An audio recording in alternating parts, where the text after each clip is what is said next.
దేవభాష అయిన సంస్కృతం ద్వారా భగవంతుడిని భగవత్ తత్వాన్ని అర్థం చేసుకునే ప్రయత్నం చేస్తాం. అందులో ఇవాళ శంకర జయంతి ఉత్సవాలు జరుగుతూ ఉన్న సందర్భం కాబట్టి కార్యకర్తలకు ఇదివరకు నేను కృష్ణాష్టకం మీద మాట్లాడతానని చెప్పాను. వారి పొరపాటు ఏం లేదు, వారిని మీరేమీ అనక్కర్లేదు. కానీ తర్వాత వారు నన్ను ఆహ్వానించడానికి వచ్చినప్పుడు రకరకాల విషయాలు మాట్లాడుకుంటే, సరే ఇవన్నీ రావాలి, సమస్యలు పరిష్కారాలు కావాలి, కుటుంబాలన్నీ ఆనందంగా ఉండాలి అంటే కృష్ణాష్టకం మరోసారి చూద్దామండి. తల్లిదండ్రుల రుణ విముక్తి అనే అంశం ప్రధానంగా పెట్టండి. మాతృపంచకమని శంకరాచార్య స్తోత్రమే ఉంది, దాని మీద మాట్లాడతానని చెప్పాను. నా అభ్యర్థన మేరకే వారు అంశాన్ని మార్చారు. అది ఎంత ఉపయోగకరమో విన్నాక మీకే తెలుస్తుంది. మాతృపంచకం ఒక విచిత్రమైన సందర్భంలో వెలువడిన స్తోత్రం. శంకరాచార్య స్వామి వాళ్ళ అమ్మగారి మీద చెప్పినటువంటి 5 శ్లోకాలు ప్రధానంగా. ఆయన 32 సంవత్సరాలు జీవించారు, అందరికీ తెలుసు. అనేక రకాల క్షేత్రాలన్నీ పర్యటిస్తూ యావత్ భారతదేశాన్ని పాదయాత్రతో పర్యటించినటువంటి మహానుభావుడు శంకరాచార్య. కేరళ దగ్గర కాలడి స్వగ్రామంలో బయలుదేరి కన్యాకుమారి, కేరళ మనం కాశ్మీర్ సరస్వతీ పీఠం వరకు వెళ్ళారు ఆయన. జ్ఞాన సరస్వతీ పీఠం వరకు, కన్యాకుమారి నుంచి కాశ్మీర్ వరకు 32 ఏళ్ల వయస్సు లోపలే పాదయాత్ర చేసినటువంటి మహానుభావుడు జగద్గురు పరమహంస పరివ్రాజకాచార్య శంకరాచార్య. అక్కడికి వెళ్ళి సరస్వతీ పీఠం అంటారు, దాన్ని సర్వజ్ఞ పీఠం అంటారు. ఆ సర్వజ్ఞ పీఠాన్ని అధిరోహించాడు. సర్వజ్ఞుడైన వాడు తప్ప ఆ పీఠాన్ని అధిరోహించలేడు. కావాలంటే మీరు ఏ శాస్త్రంలోనైనా పరీక్ష పెట్టుకోండి అన్నాడు ఆయన. ఆయన పరీక్ష పెట్టినటువంటి పండితులందరూ నువ్వు సర్వజ్ఞుడు, నీకు దాసోహం అన్నారు. అప్పుడే ఆయన సర్వజ్ఞ పీఠాన్ని అధిరోహించాడు. ఆ సర్వజ్ఞతను సాధించాకే ఆయన రాసిన భాష్యం విష్ణు సహస్ర భాష్యం. ఆ విష్ణు సహస్ర భాష్యాన్ని రాస్తుంటే ఆయనలో ఒక విచిత్రమైన స్పందన వచ్చింది. ఆ దృశ్యాన్ని సాగరఘోష కావ్యంలో నేను వర్ణించాను. శంకరాచార్య జీవితాన్ని ఆయన ఉపదేశాలని రాయడానికి పూనుకుంటే నాకు విచిత్రంగా 32 పద్యాలు వచ్చాయి. ఇక తర్వాత ఏం రాయాలో తెలియలా. అప్పుడు ఏమిటి ఇంకా రావట్లా అని 3 రోజులు ఆగితే నాకు అర్థమైంది ఆయన బతికింది 32 ఏళ్ళు. అందుకని మనకి 32 పద్యాలు వచ్చాయి, ఆగిపోయింది. ఇక చాలరా అబ్బాయి అని ఆయన సరిగ్గా 32 పద్యాలు వచ్చాయి. ఆయన జన్మించింది మొదలు, ఆయన ఉద్దేశం, ఆయన యాత్ర, ఆయన అద్వైత సిద్ధాంతాన్ని వివరించడం, ముఖ్యంగా తల్లి ఆయన కోసం పడినటువంటి వేదననే 14 పద్యాల్లో రాశాను ప్రత్యేకం. ఈయన లేనప్పుడు ఆ తల్లి పెద్దావిడ అయ్యుండి, బ్రాహ్మణ స్త్రీ, అందున వితంతు అయ్యుండి, ఒక్కగానొక్క కొడుకు సన్యాసం పుచ్చుకుని ఎక్కడో దేశంలో తిరుగుతుంటే ఆవిడ ఎలా బాధపడి ఉంటుందనే విషయాన్ని 14 పద్యాల్లో రాశాను. ఈ సంఘటన వర్ణించేటప్పుడు నాకు తోచినటువంటి విషయం ఇది. విష్ణు సహస్ర భాష్యాన్ని రాస్తూ ఉంటే ఆయనలో లోపల ఒక స్పందన కలిగింది. విష్ణు సహస్ర భాష్య విను వీధులలో విహరించుచుండి, విష్ణు సహస్ర భాష్య విను వీధులలో విహరించుచుండి, తద్విష్ణు సహస్ర భాష్య విష్ణు సహస్రనామ జప వీధులలో విహరించుచుండి, విష్ణు సహస్రనామ జప వీధులలో విహరించుచుండి, తద్విష్ణు సహస్ర భాష్యమును విజ్ఞత వ్రాయుచునుండ, స్వామికిన్ కృష్ణుని తల్లి పిల్చు ఒక కేక వినంబడే. విష్ణు సహస్రనామ జప వీధులలో విహరించుచుండి, తద్విష్ణు సహస్ర భాష్యమును విజ్ఞత వ్రాయుచునుండ, స్వామికిన్ కృష్ణుని తల్లి పిల్చు ఒక కేక వినంబడే. ఆత్మయోగ రోచిష్ణుడు పైకి లేచే, ఆత్మయోగ రోచిష్ణుడు పైకి లేచే, తన శిష్యులు అచ్చెరువంది చూడగన్. ఏదైనా భగవత్ పూజ చేయాలి అంటే, భగవంతుని యందు మనస్సు లగ్నం కావాలి అంటే ముందు రోజు నుంచే మనం భగవన్నామస్మరణలో లీనం కావాలి, లేకపోతే లగ్నం కాదు. దీన్నే ప్రిపరేషన్ అంటారు. మన వేద పరిభాషలో భోగి అంటారు. భోగి అంటే సంక్రాంతి ముందు వచ్చేది మాత్రమే కాదు, ప్రతి పండుగకి ముందు రోజున భోగి అంటారు. శ్రీరామనవమికి ముందు రోజు ఉంటుంది అష్టమి, అది భోగి, శ్రీరామ భోగి. వినాయక చవితికి ముందు రోజు ఉంటుంది తదియ నాడు, అది వినాయక భోగి. భోగి అంటే అర్థం ఏంటంటే ప్రిపరేషన్ డే. 21 రకాల ఆకులు తేవాలి. వినాయక చవితి నాడు పొద్దున్నే బయలుదేరితే నీకు దొరుకుతాయి, మధ్యాహ్నం అవుతుంది, అన్నీ దొరకవు, ముందే తెచ్చుకో. దానికి ఏవో పిండి వంటలు చేయాలి, దాన్ని పిండి తెచ్చుకోవాలిగా, పిండి వంట తర్వాత చేసిన పిండి తెచ్చుకోవాలిగా. అందుకని మనకి పెద్ద పండుగకి ముందు రోజు ఎప్పుడుని భోగి అంట. అది సంక్రాంతి ముందు భోగి స్థిరపడింది, ఎందుకంటే అది 4 రోజుల పండుగ. భోగి, సంక్రాంతి, కనుమ, ముక్కనుమ. దానికి ఏర్పాట్లు చాలా ఎక్కువ. పిండి వంటలు లెక్క చూసుకున్న ఓ రోజున బూర్లు పులిహార వండుతారు, ఓ రోజునేమో బొబ్బట్లు చేస్తారు, ఓ రోజు ఖచ్చితంగా కనుమనాడు గారెలు చేసి తీరాలి, లేకపోతే కుదరదు. గారెలు ఆవాళ్ళు చేస్తారు. అది ఇవన్నీ ఉన్నా దానికి సరుకులు తెచ్చుకోవాలి, భోగి అంట. అలాగే స్వామి విష్ణు సహస్ర భాష్యాన్ని వ్రాయాలంటే విష్ణు సహస్రం ముందు నామజపం చేయకుండా ఎలాగా అని 2-3 రోజుల పాటు ఉపవాసం చేసి ఆయన ఆ సర్వజ్ఞపీఠం మీదే కూర్చుని శ్రీమన్నారాయణమూర్తి యొక్క జపంలో లీనమైపోయారు. ఆ లీనమై ఆయన విష్ణు సహస్ర భాష్యం మొదలుపెట్టాడు. విశ్వం విష్ణుర్వషట్కారో భూతభవ్యభవత్ ప్రభు భూతకృద్భూతభృద్భావో భూతాత్మా భూతభావనక భూతాత్మా పరమాత్మా చ, ఇలా ముక్తానాం పరమాగతి. ఇలా ఆయన ఒక్కొక్క నామం చదువుతూ భాష్యం రాసుకుంటూ వెళుతూ ఉంటే లోపల నుంచి ఒక పిలుపు వినపడింది. లోపల నుంచి పిలుపు అనగానే ఏదో ఎవరి పిలుపు అనుకోకూడదు. కృష్ణుని తల్లి పిలుచు ఒక కేక వినంబడే, నాయనా కృష్ణ, నాయనా కృష్ణ, నాయనా నా బంగారు కృష్ణ, చేత వెన్న ముద్ద చెంగల్వ పోదండ బంగారు మొలత్రాడు పట్టుదట్టి సంధ్యతాయతులను సరిమువ్వ గజ్జెలు చిన్ని కృష్ణ నిన్ను చేరిగొలుతూ అని తల్లి అన్ని అలంకారాలు చేసి బయటికి పంపినటువంటి కృష్ణుడి కోసం మళ్ళీ ఎక్కడ మట్టిలో ఆడుకుంటాడని కృష్ణ కృష్ణ కృష్ణ అని కృష్ణుడిని యశోద పిలిస్తే ఎలా ఉంటుందో ఆయనకి లోపల నుంచి వాళ్ళ అమ్మగారు పిలిచినట్టు అనిపించింది. వాళ్ళ అమ్మగారు ఆర్యాంబ, వాళ్ళ నాన్నగారి పేరు శివగురువు. ఆర్యాంబ అంటే అమ్మవారి పేరు, శివగురువు అంటే శివుడు కాదు, శివుడికే గురువు. ఆ దంపతుల ఆ పేరు చూడండి ఎంత విచిత్రమైంది. త్యాగరాజస్వామి తల్లి పేరు సీతమ్మ, తండ్రి పేరు రామచంద్రుడు. ఆయన తల్లి పేరు సీతమ్మ, తండ్రి పేరు రామచంద్రుడు. సీతారాములకే పుట్టాడు ఆయన, అందుకే జీవితం అంతా సీతారాములకు అంకితం చేసేసాడు. ఒకటి అనుకోని సౌభాగ్యం అది. అలాగే శంకరాచార్య స్వామి కూడా సౌభాగ్యం అంటే ఆ తల్లి పేరు సాక్షాత్ లలితాదేవి, ఆర్యాంబ, ఆర్యా మహాదేవత. తండ్రి పేరు శివగురువు. వాళ్ళకే జన్మించిన వాడు మరి ఎవరవుతారు? అందుకని మా ఆర్యాంబ, మా అమ్మ పిలుస్తోంది. అప్పటికి అమ్మకి వయస్సు ఎంత? ఈయనకి సుమారుగా 31, 32 ఉంటే ఆవిడ కనీసం ఎంత పాతకాలమైనా ఓ 18 ఏళ్ళు వేసుకోవాలి కదా, 50 ఉంటాయి ఆవిడకి. ఈయన ఆవిడని విడిచిపెట్టి ఓ 20 ఏళ్ళు అయింది కనీసం. ఎందుకంటే 8 ఏళ్లకి ఈయన 12 ఏళ్లకి 8 ఏళ్లకి ఉపనయన విద్యాభ్యాసం ముగించుకొని ఇక్కడి నుంచి బయలుదేరాడు. గోవింద పాదాచార్యుల దగ్గరికి వెళ్ళాడు. అక్కడ 16 ఏళ్ల వరకు విద్యాభ్యాసం చేశాడు. తర్వాత ఆ గోవింద పాదాచార్యులే ఆయన తపశ్శక్తిని ఉపయోగించి ఈయనకు ఆయుర్దాయం పెంచాడు. లేకపోతే 16 ఏళ్లకే వెళ్ళిపోవలసిన వాడు అంటారు, అది వేరే విషయం. అవన్నీ కట్టుకథలు కావచ్చు, నిజం కావచ్చు. మొత్తం మీద ఆయన 32 ఏళ్ళు బతికారు. ఈ 32లో ఇంచుమించు ఒక 20 ఏళ్ళు మాతృ వియోగమే. ఆయన దేశమంతా తిరిగారు. 32వ ఏట ఆయనే లేడు. మంచిది. ఈ 20 ఏళ్ల పాటు ఈ తల్లి భరించింది శంకర వియోగాన్ని కాదు, భర్తృ వియోగాన్ని కూడా. ఆయన భర్త పోయాడు. 5వ ఏట ఈయనకు ఉపనయనం జరిగిన తర్వాత భర్త పోయాడు. ఇటు భర్త లేక, అటు పిల్లాడు లేక, పోనీ ఇంకెవరైనా అమ్మాయిలో అబ్బాయిలో ఉన్నారు వాళ్ళని చూసి గడుపుతామంటే వాళ్ళు ఎవరు లేరు. ఒకే ఒక సంతానం. ఆ ఒక్క సంతానం సన్యాసం పుచ్చుకుంది. ఇంకేం చేయాలి? ఆ తల్లి బాధ ఎవరికి అర్థం అవుతుంది? అందుకే శంకరుల జీవితం మీద కావ్యాలు గ్రంథాలు రాసిన వాళ్ళు ఎవరు ఆ విషయం ముట్టుకోకపోవడం నాకు ఆశ్చర్యమైంది. తల్లి కదా, ఎంత శంకరుడైనా ఎంత శివావతారమైనా తల్లి బాధపడదా? ఆవిడకి తెలుసు ఆయన శివావతారం, సన్యాసం పుచ్చుకుంటే తల్లి బాధే కదా. ఢిల్లీకి రాజు అయినా తల్లి కొడుకే కదా. అందుకని ఆ తల్లి ప్రేమ ఉంటుంది కదా అని నాకు బాగా కాంక్ష కలిగి నేను కావాలనే స్వామివారు నన్ను ఏమన్నా మంచిదే, ఎవడు ముట్టుకోని ఘట్టం ఈ ఘట్టం నేను ముట్టుకుంటానని ఆయన తల్లి ఎంత వేదన పడిందో 14 పద్యాలు రాశాను.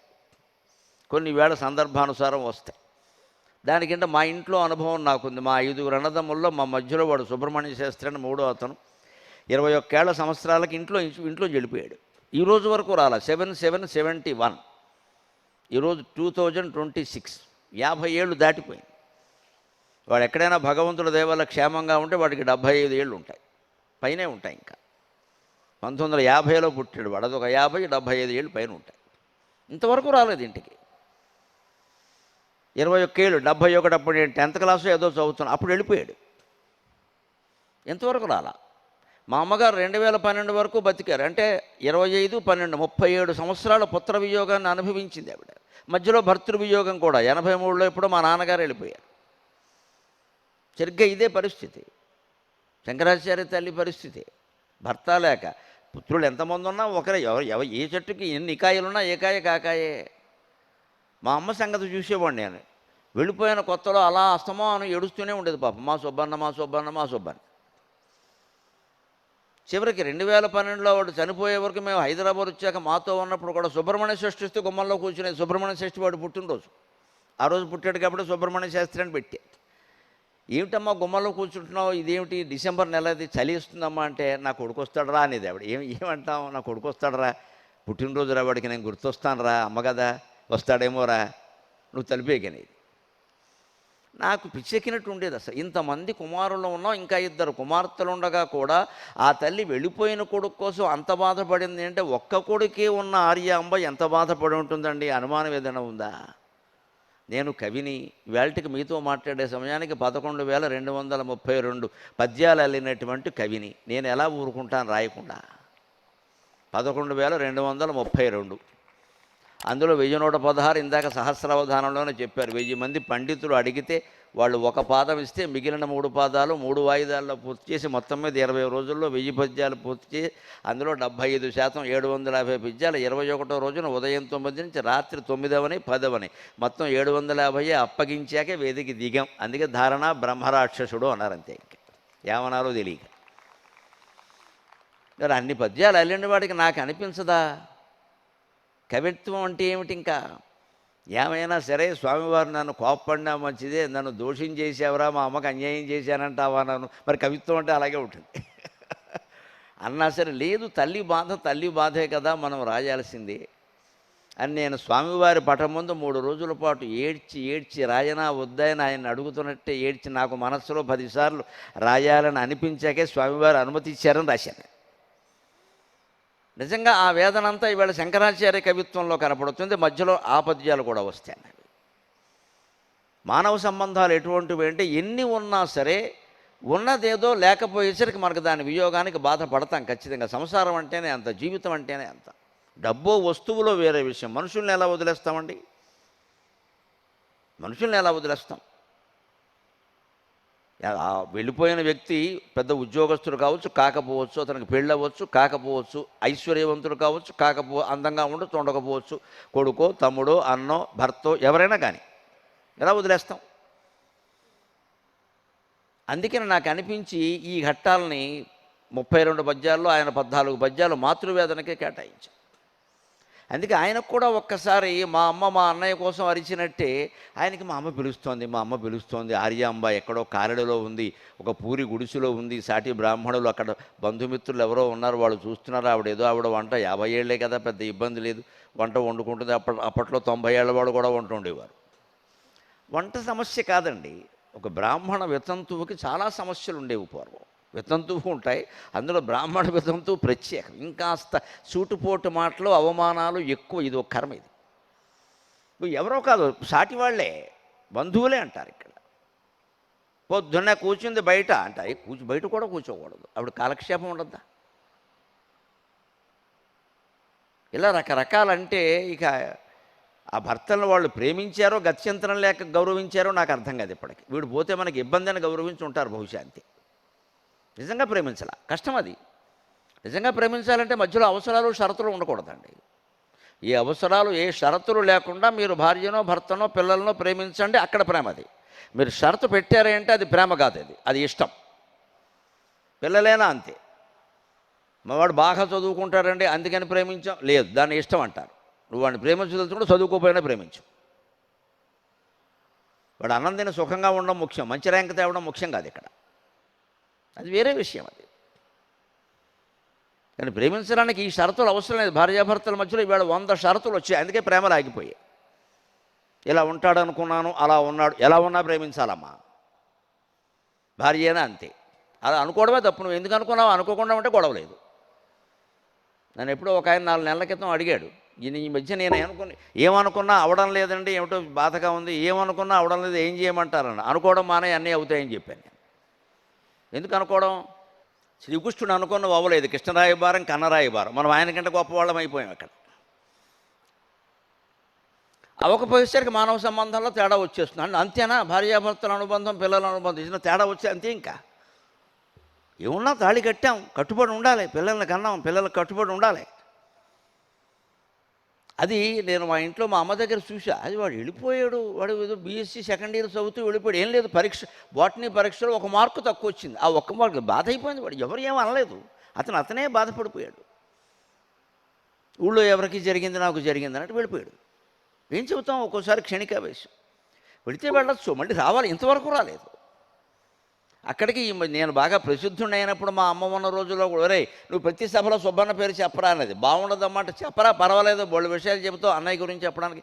ఎందుకమ్మా అంటే, ఒకవాడు జనంలో ఉంటే వస్తాడు రా అనేది. ఆవిడ ప్రేమ ఆవిడది. తెలుసున్న వాళ్ళు ఎవరన్నా చెప్తారు, ఈయన ఏదో సుబ్బన్న అంటారు, మా ఇంటి పక్కన ఒక ఆయన ఉన్నాడు, ఆయనేనేమో అని చెప్తారా. అలా 1-2 సార్లు నాకు విచిత్రంగా 15 ఏళ్ల క్రితం సుబ్రహ్మణ్య శాస్త్రి ఎవరో మా దగ్గర ఉంటున్నారంటే నేను పని కట్టుకుని వెళ్ళాను అని చెప్పాడు. ఆయన వేరే, ఆయన ఇంటి పేరు కూడా గరికిపాటే. తీరా పెడితే ఆయన వేరు. ఫోన్లండి వంకరమా ఇంటికి వచ్చారన్నాడు ఆయన. ఈ తాపత్రయం ఉంటుంది కదండి. జననాం భావస్థిరాణి జననాంతర సౌహృదాని అని కాళిదాస్ చెప్పినట్టే. అందుకే నా తాపత్రయంతో ఆయన ఉండగా అక్కడి నుంచి పిలుపు వినపడింది. వెంటనే పరిగెత్తాడు ఆయన. కృష్ణుని తల్లి పిలుచు ఒక కేక వినంబడే ఆత్మయోగ రోచిష్ణుడు పైకి లేచే తన శిష్యులు అచ్చరువంది చూడగన్. ఆత్మజ్ఞానంతో ఆత్మనిష్టతో ఆ ప్రకాశంతో ఉంటున్నాడు ఆయన. కాబట్టి ఆత్మయోగ రోచిష్ణుడు ఒక్కసారిగా పైకి లేచాడు. శిష్యులు ఆశ్చర్యపోయారు, స్వామి ఎక్కడికి పెడుతున్నారు? అప్పటికైనా 4 పీఠాలు, చతురామనాయ పీఠాలు స్థాపించాడు ఆయన. పద్మపాదుడు, సురేశ్వరాచార్యులు, హస్తామలకాచార్యులు, తోటకాచార్యులు, 4గురికి 4 పీఠాలు అప్పగించాడు. ఆ 4 శిష్యులు ఆయనతో ఉన్నారు సంచారంలో.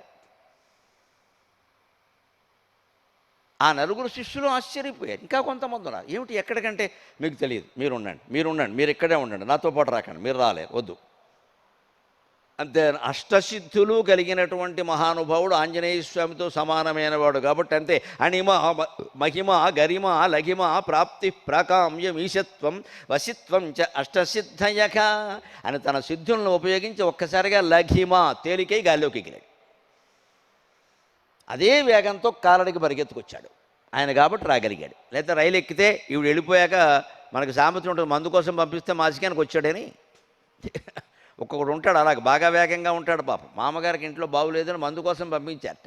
ఆవిడ మాసికానికి వచ్చేట్టు వాడు మందు పట్టుకుని. ఇంకెక్కడ ఉంది మామగారు, వెళ్ళి నెల అయింది నాయన మాసికానికి కూర్చో అన్నారు. అందుకని తెలుగులో సామెత ఒక్కొక్కడు ఆలస్యం ఎలా ఉంటుందంటే, మందు కోసం పంపిస్తే మాసికానికి వచ్చే రకం అంటారు. తెలుగు సామెతలు అర్థమైతే ప్రపంచంలో ఇంకేం చదవక్కర్లేదండి. పిల్లలకి అవి నేర్పండి, జీవితం అంతా అర్థమైపోతుంది. మందు కోసం పంపిస్తే మాసికానికి వస్తాడు ఒక్కొక్కడు. ఇంకొకటి ఉంటాడు విచిత్రంగా, ఒరే అక్కడికి వెళ్ళి అనగానే అక్కడికి వెళ్ళిపోతాడు. ఎందుకు వెళ్ళాడో తెలియదు. దీన్నే పొలై వ్యవహారం అంటారు. అక్కడికి వెళ్ళి అని ఇంకా నోట్లోంచి మాట అక్కడికి వెళ్ళిపోతాడు. వెళ్ళిపోతే నేనేం చెప్పాలి? ఇక్కడ ఉంటే కదా చెప్పేది. మీరు వెళ్ళిపోమన్నారుగా, ఇక్కడ ఇంకా అక్కడికి ఎలా చెప్పమంటాం అంత దూరం వెళ్ళిపోతే?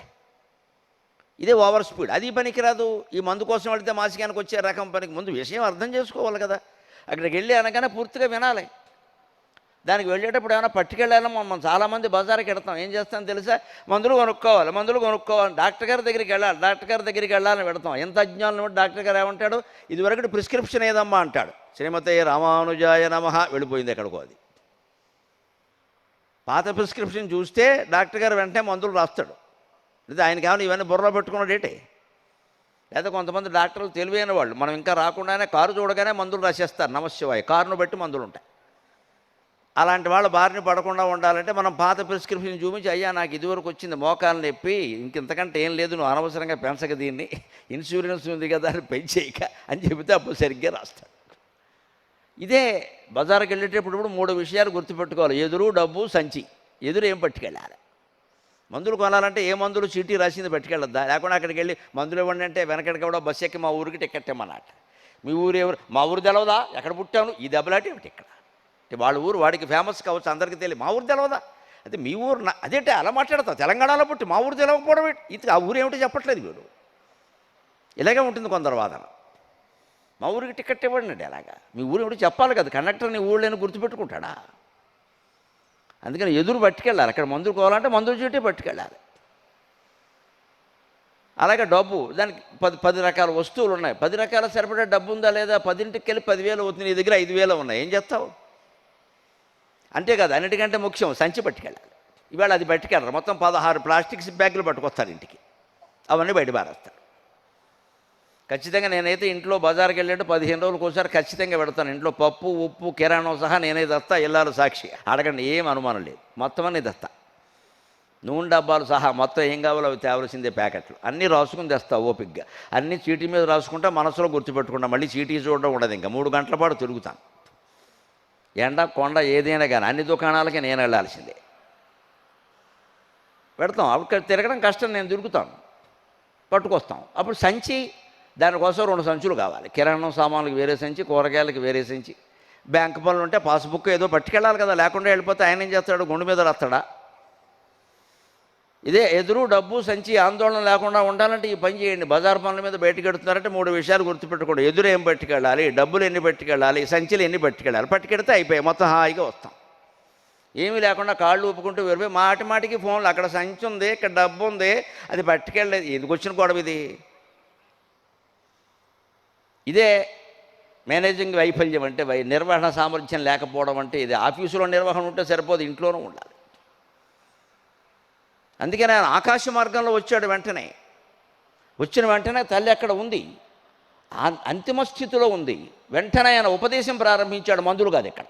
కపిలుని పొల్కి గైకొని జగద్గురుడు ఆత్మ పరాత్మతత్వమున్ విపులముగా విశేషముగా వీనుల విందుగ తెల్పి. కపిలుని పొల్కి గైకొని జగద్గురుడు ఆత్మ పరాత్మతత్వమున్ విపులముగా విశేషముగా వీనుల విందుగ తెల్పి. ఆ వృషాకపి అపరావతారమగు కన్న కుమారుని అంకమందు. ఆ వృషాకపి అపరావతారమగు కన్న కుమారుని అంకమందు బ్రహ్మపదమునందే తల్లి. కపిలుని పొల్కి గైకొని జగద్గురుడు ఆత్మపరాత్మతత్వమున్ విపులముగా విశేషముగా వీనుల విందుగ తెల్పి. ఆ వృషాకపి అపరావతారముగు కన్న కుమారుని అంకమందు బ్రహ్మపదమునందె తల్లి పరమాత్మ వియోగము సైచినందునన్. తల్లికి ఆత్మబోధ చేసిన వాళ్ళు మన పురాణాల్లో 2 ప్రముఖులు కనపడతారండి. ఒకరు కపిల మహర్షి, ఆయన తన తల్లి దేవహూతికి ఆత్మజ్ఞానాన్ని బోధించాడు తల్లికి. రెండవ వారు మళ్ళీ శంకరాచార్య. కపిలుని కథ అంతా భాగవతంలో ఉంటుంది. కపిలుడు తన తల్లి దేవహూతికి ఆత్మజ్ఞానాన్ని బోధించాడు. ఆవిడ కొడుకుని, ఒరే నువ్వు సన్యాసివి, నాకు చెప్పరా, ఊళ్ళో వాళ్ళందరికీ ఎందుకు, ఆవిడకి చెప్పాడు ఆయన. అందుకే కపిలుని పోల్కి గయ్యికొని కపిలులాగే చేశాడు ఈయన కూడా. జగద్గురుడు ఆత్మ పరాత్మతత్వము, దాన్ని 3 విధాలుగా చెప్పాడు. విపులముగా విశేషముగా వీనుల విందుగా. శంకరాచార్య రచనలు 3ంటికి వర్తిస్తుంది ఇది. కొన్ని గ్రంథాలు అనేవి విపులంగా ఉంటాయి, కొన్ని విశేషంగా ఉంటాయి, కొన్ని కేవలం వీనుల విందుగా ఉంటాయి. అవే 3 రకాలు. 153 రచనలు ఉన్నాయి ఆ మహానుభావుడు. అందులో 24 భాష్యాలు, విష్ణు సహస్ర భాష్యం, భగవద్గీత భాష్యం, ఉపనిషద్ భాష్యం లాంటివి 24. అవి విశేషమైన గ్రంథాలంటే అవి పండితులకు తప్పితే మామూలు వాళ్ళకి అర్థం కావు. అవి అర్థం కావడం కోసం విపులంగా రాయాలని 57 ప్రకరణ గ్రంథాలు రచించాడు. వివేక చూడామణి, ఆత్మబోధ, వేదాంత రెండిమం, అపరోక్షానుభూతి, ప్రబోధ సుధాకరం, స్వాత్మ ప్రకాశిక, ప్రశ్నోత్తర చూడామణి, ఇలాంటివన్నీ ప్రకరణ గ్రంథాలు. అంటే ఆ భాష్యాలు అర్థం కావాలంటే ఈ ప్రకరణాలు చదవాలి. ఇది కూడా కొంచెం కాస్త మధ్యమ స్థాయి పాఠకులు. ఇక మామూలు స్థాయి ఉంటారు మనబోటుగాళ్ళు, వాళ్ళు కేవలం భజన చేసుకుంటారు. మరి అది కూడా అదే వీణుల విందుగా. భజనలో అర్థమయ్యేదేముంది, చెవులకు ఇంపుగా ఉంటుంది, భజన వింటూ ఉంటుంది, అందులో అర్థం చేసుకుందుకు ఏం లేదు ఇక్కడ. భజన అంటే నామావళే కదా, అంతకంటే ఏముంది ఇక్కడ. అందుకని ఆ నామావళి వీణుల విందుగా ఉంటుంది. అందుకని వీణుల విందుగా ఉండడం కోసం ఆయన మళ్ళీ భజగోవింద స్తోత్రాలు మొదలైనవి, ఇలా శంకర శివ స్తోత్రాలు, అమ్మవారి స్తోత్రాలు, విష్ణు స్తోత్రాలు 72 రచించాడు ఆయన. ఇవన్నీ ఆవిడికి విపులముగా విశేషముగా వీణుల విందుగా ఆత్మపరాత్మతత్వమును తెలిపి తల్లికి జ్ఞానబోధ చేసి మోక్షం వచ్చేలా చేశాడు. అలా చేసిన మహానుభావుడు మరొకరు ఉన్నాడు, జ్ఞానబోధ చెయ్యకుండానే చేశాడు. ఆయనే భగవాన్ రమణ మహర్షి. ఆయన తల్లి చనిపోతూ ఉంటే ఆయనకి తెలిసి వచ్చి అక్కడ కూర్చున్నాడు. ఆయన ఇంక మీరేం కంగారు పెట్టకండి, ఆవిడ వెళ్ళిపోండి అన్నాడు. ఆవిడ గుండెల మీద చెయ్యి వేసి ఏదో మందు ఆయింట్మెంట్ రుద్దినట్టు ఇలా రుద్దాడు ఆయన, మహర్షి చేసిన పని. ఆవిడెల్లా కంగారు పడిపోయింది. ఆవిడ అంతే, అలాగే ఉండవు అని రద్దుడే. ఎందుకో తెలుసా? ఆశ్చర్యకరమైన విషయం తపశ్శక్తి.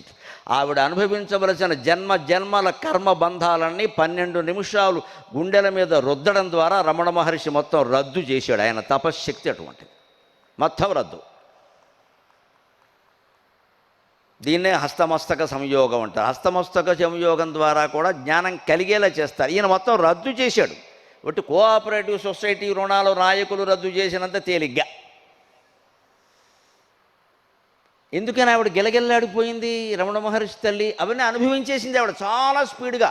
సినిమాలో అప్పుడప్పుడు వైర్ వర్క్ అని చూపిస్తారు చూడండి, వేగంగా వెళ్ళిపోతూ ఉంటాడు. ఆ వేగంగా అనుభవించేసింది. అందుకే తట్టుకలు అంది అంతే అంటూనే ఉన్నాడు ఆయన. అనుభవించి అయిపోయాను, ఇంకా అక్కలేదు పో అన్నాడు. అంతే. తల్లికి ఆ మాత్రం చేయకపోతే ఎలాగా అనుకున్నాడు ఆయన. అది అటువంటి వాళ్ళని కన్నందుకు పుణ్యం ఇంకేం అక్కర్లేదు.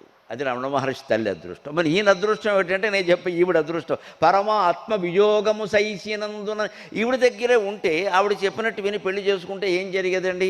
2 పిల్లలు పుట్టేవారు, లేకపోతే 4 పుట్టేవారు. ఆ రోజుల్లో ఎక్కువ కదా, 6 పుట్టేవారు. దేనికి పని లేక. మనందరికీ లేరా సంతానం? ఇక్కడ ఏం చేస్తున్నారు? ముందు సంతానం, తర్వాత సంతాపం. ఏదో మీటింగ్ పెట్టి మీటింగ్ ఫాలోడ్ బై డిన్నర్ అంటారే, సంతానం ఫాలోడ్ బై సంతాపం. వాడు ఎదిగే వరకు ముందు పుట్టిన తర్వాత ఆరోగ్యం బాధ, ఆరోగ్యం వచ్చాక చదువు బాధ, చదువు వచ్చాక ర్యాంక్ బాధ, ర్యాంక్ వచ్చాక సీటు బాధ, సీటు వచ్చాక ఉద్యోగం బాధ, ఉద్యోగం వచ్చాక పెళ్లి బాధ, పెళ్ళి వచ్చాక మళ్ళీ పిల్లల బాధ. వీడు పుట్టకుండా ఉంటే ఏ బాధ లేకుండా ఉండేది. ఇది మళ్ళీ మనవాడికి ట్రాన్స్ఫరు. మొత్తం ఇలా సాగుతూనే ఉంటుంది ఈ బంక. ఇది వదిలించుకోవడమే ఆత్మ ప్రచోదనం. ఆత్మజ్ఞానం కలిగితే ఇవన్నీ ఉండవు. ఇక్కడ మన పార్ట్ ఏదో మనం చేసి తప్పుకుంటాం పక్కెంత, అంతే. కొడుకును కూతురికి పిల్లలు పుట్టారు, అది దట్ ఈస్ దైర్ బిజినెస్, మన బిజినెస్ కాదు ఇది. దానికోసం మనం మొక్కకూడదు ఎక్కడ. నీకు పుట్టారు చాలు, ఊరుకో. ఇంకా ఎక్కువ చేస్తే ఓవర్ యాక్షన్ అంటారు దాన్ని. వాళ్ళు చూసుకుంటారు ఆ వ్యవహారాన్ని. పుట్టకపోతే వాళ్ళు అనుభవిస్తారు, పుట్టినా వాళ్ళే అనుభవిస్తారు. వదిలేయాలి. ఇంకా అసలు ఆ మాట మాట్లాడకూడదు. పెద్దాళ్ళ నోట ఆ మాట రాకూడదు. మన వంశోద్ధరణ జరగాలి. మన సూర్యవంశం కాదు, చంద్రవంశం కాదు, ఏం నష్టమేం లేదు. ఇప్పుడు ఉద్ధరణ జరగకపోతే ప్రమాదమేం లేదు ఇక్కడ. ఈ పుట్టిన వాళ్ళు ఎవరో సుభాష్ చంద్రబోసులు, భగత్ సింగ్లు ఎవరో పుట్టరు ఇక్కడ. మొత్తం దోచుకు తినేవాళ్ళే పుడతారు. దానికోసం పుట్టకపోతే వచ్చే నష్టమేం లేదు ఇక్కడ. ఇంకాస్త ఎక్కువ సంపాదించేవాళ్ళు, ఇంకాస్త ఎక్కువ అమెరికాలో ఆస్ట్రేలియాలో ఉండేవాళ్ళు ఇక్కడికి రాని వాళ్ళే పుడతారు, అంతే. దానికోసం దేనికి ఇది? కానీ దేశాన్ని ఏమైనా ఉద్ధరిస్తారా? తెలుస్తూనే ఉంది కదా ఏం జరుగుతుందో. పచ్చి స్వార్థం. మనము మన కుటుంబం, అంతే, ఇంకేం లేదు ఇక్కడ. మనం పైన ఉంటే చాలు. అందులోనే మళ్ళీ ఇందులోనే అపార్ట్మెంట్లో డిపార్ట్మెంట్లన్నీ పోటీ. నమశివాయ. మీ వాడెక్కడ, మా వాడెక్కడ, వాడు పెద్ద గోతులు, వీడు చిన్న గోతులు, అంతకంటే లేదు ఇక్కడ. ఈ మొత్తం పోటీలకి విరామం, విశ్రామమే ఆత్మజ్ఞానం. నువ్వు ఎందుకు పోటీ పడుతున్నావు ఊరికే? ఈ తాపత్రయం దేనికి? అందుకని ఆయన విపులముగా విశేషముగా వీణుల విందుకు వించి అటువంటి కొడుకుని ఆవిడ సన్యాసం పుచ్చుకుందుకు ఇష్టం ఉందో లేకో బలవంతంగానో బతిమాలతేనో నయ్యానో భయానో అనుమతించడం వల్ల చాలు. అది గొప్ప త్యాగం. అది గొప్ప త్యాగం. అందుకే పరమాత్మ వియోగము సైచినందున. ఆ వియోగాన్ని భరించడం అనేది ఒకటే. యశోదకు పుణ్యం ఏమిటంటే కృష్ణుడిని పెంచడం కాదు, వియోగం కూడా భరించిందాడు. 9 ఏళ్ల తర్వాత మళ్ళీ యశోద కనపడలేదు ఈ పెద్ద మనిషి. ఆశ్చర్యం. 8 పెళ్ళిళ్ళు చేసుకున్నాడు, ఒక్కదానికి యశోదను పిలవల. అదంతే. నీకేం తెలుసమ్మా పూర్వజన్మ కర్మల గురించి? నాకు తెలుసు, వెళ్ళిపో అని చెప్పాడు. అంతే. ఆవిడకి వాటికి వచ్చే యోగం లేదు, అంతే. అదేమిట్రా నేను నీ పెళ్లి చేద్దాను? తప్పకుండా చేద్దుగానే, వెంకటేశ్వర స్వామి కింద పుడతాను, నువ్వు ఒక్కత్వే ఉంటావు, ఎవరు ఉండరు, పందిల్లో చేసుకో అన్నాడు ఆయన. ఒకడు మత కింద పుట్టింది. నీకు కావాలంటే నీ కోరిక తీరుస్తా, కానీ పూర్వజన్మలు నేను మార్చను ఇక్కడ.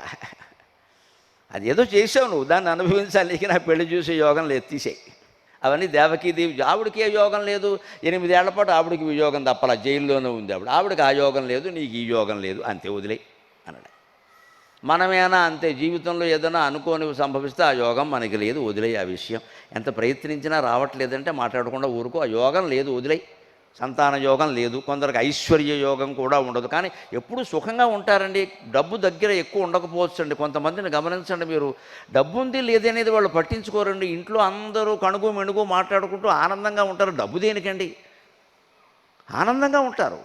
ఎక్కడ అత్తాకోడళ్ళ మధ్యలో, అక్కా చెల్లెళ్ళ మధ్యలో, అన్నదమ్ముల మధ్యలో భేదాలే కనపడవు. వదిన గారు, ఆడపడుచు అందరూ కలిసి ఉంటారు. వాళ్ళది డబ్బుల కారణంగా, డబ్బులు లేకపోవడం వల్ల వాళ్ళు సుఖంగా ఉన్నారు. అసలు పట్టించుకోరు వాళ్ళు. అది ఆనందం మనకు కావాల్సింది, కానీ డబ్బులు కాదు కదా. ఇవాళ డబ్బులు అందరి దగ్గర ఉన్నాయి, ఎవరి దగ్గర సుఖం లేదు, శాంతి లేదు. మంచిది, ఆనందానికి డబ్బుతో పనేం లేదండి. ఏమీ లేకపోయినా ఒక్కొక్కళ్ళు చాలా ఐకమత్యంగా ఉంటారు. అన్న చెల్లెళ్ళు, తమ్ముడు, అక్క చాలా ఐకమత్యంగా ఉంటారు. ఆ ఐకమత్యం ముఖ్యం కదా. అందుకని ఈ వియోగమే ఆవిడికి అర్హత వచ్చిందంతే అలాగా. అప్పుడు ఆ మోత విన్నాకే ఆవిడ చనిపోయింది. అదే తల్లి తండ్రుల రుణ విముక్తి. ఇంతకాలం ఆవిడకి సేవ చేశాడు. సరే, సన్యాసం లోకం కోసం పుచ్చుకున్నాడు, ఆవిడ అనుమతితోనే పుచ్చుకున్నాడు కాబట్టి అది దోషం కాదు. అంచె వయస్సులో ఆవిడ పిలిచింది, వచ్చాడు. 10 రోజుల ముందే వచ్చాడు. ఆత్మబోధ అంత తేలిగ్గా అయిపోతుందా? ఇది 10 రోజులు 15 రోజులు చేశాడు. ఆయన చేతుల్లోనే వెళ్ళిపోయింది. కన్న కుమారుని అంకమందు బ్రహ్మపదమునందే తల్లి. మనకి తెలుగులో సమత, పోతే కాశీలో పోవాలి, లేకపోతే కన్న కొడుకు ఒళ్ళో పోవాలంటారు. రెండు అదృష్టమే అన్నారు. పోని ఆవిడ గొప్పది, పరమేశ్వరుణ్ణి కంది సాక్షాత్తు, ఇంకా ఆవిడకి మోక్షం వస్తుందని వేరే చెప్పక్కల్లా. అయినా ఆ కన్న కొడుకు చేతుల్లోనే పోయింది ఆవిడ.